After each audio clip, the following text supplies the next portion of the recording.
আজ যারা বিভিন্ন নীতি ও আদর্শ চালু করছেন, বিভিন্ন দেশ থেকে এনে বিভিন্ন আইন ও বিধান চালু করছেন, তাদের মনে রাখা উচিত আল্লাহ তাআলা কি বলছেন। আল্লাহ তাআলা বলছেন, ইন্নাহুম লা ইয়াগনু আনকা মিনাল্লাহি শাইআ, নিশ্চয়ই এরা আল্লাহর পাকড়াও থেকে আপনাকে সামান্যতম বাঁচাতে পারবে না। আল্লাহর পাকড়াও কখন করবেন?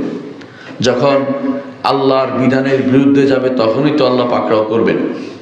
যেখানে মুহাম্মদুর রাসূলুল্লাহ সাল্লাল্লাহু আলাইহি সাল্লামকে আল্লাহ তাআলা তার হাবিবকে, তার প্রিয় মানুষটিকে ধমক দিচ্ছেন যে আপনাকে তারা যেন তাদের প্রবৃত্তির দিকে নিয়ে যেতে না পারে, আপনাকে তারা যেন তাদের এই সমস্ত নীতির দিকে নিতে না পারে। আপনি শরীয়তকে আঁকড়ে ধরুন, শরীয়তকে আপনি ধরে রাখুন।